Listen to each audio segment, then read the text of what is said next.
Now we are going to see the background of the case.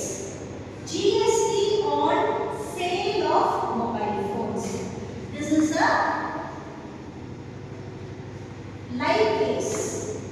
Okay.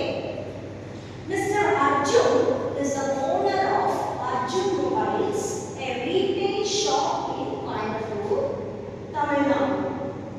He sells branded smartphones and accessories. Under the current GST system in India, mobile phones attract 18% GST. How much percentage GST? 18% GST. Now, the scenario is, in the month of April 2025, Arjun made the following purchases and sales. Okay, for the month of little bit louder. April 2025. So, purchases. Totally he purchased 15 mobile phones at the rate of 10,000 each and he paid 18% GST. Okay. Total purchases cost how much? 10,000 into 50, it is 5 lakh rupees. Okay. So, the GST paid on the purchases. How much will be the GST paid? 5 lakh rupees into 18%. So, the amount of GST paid by the Arjun is how much? 90,000 rupees. Now, we shall see the sales he made in the month of April 2025. How many mobiles he sold? He sold 50 mobile phones at the rate of 12,000 each.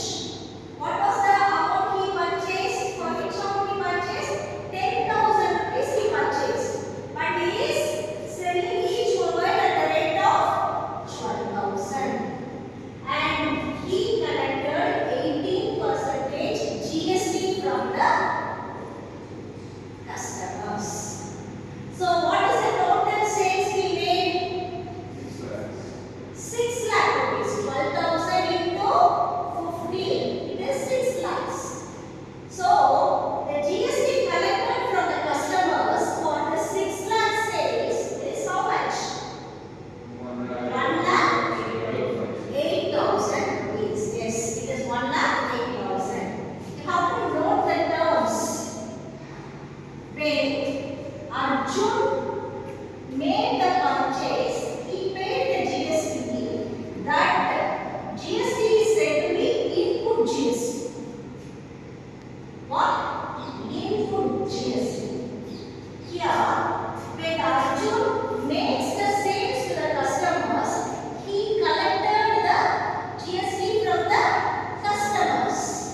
minus 90,000 is the input GST.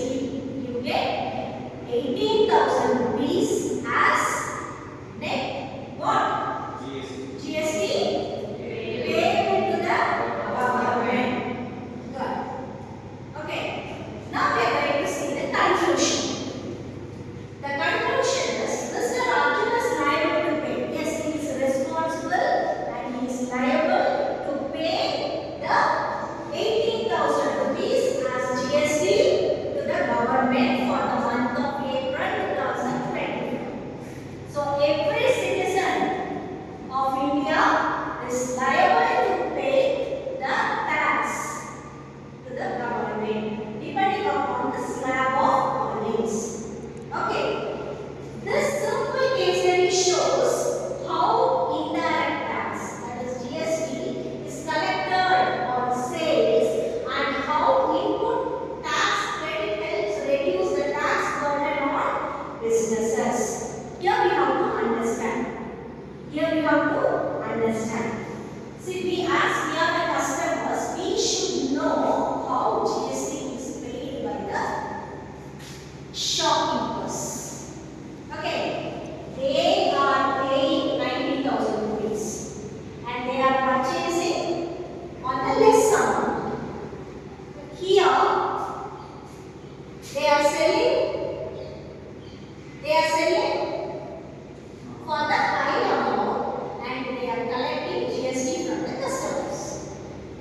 Okay, they paid 90,000, they collected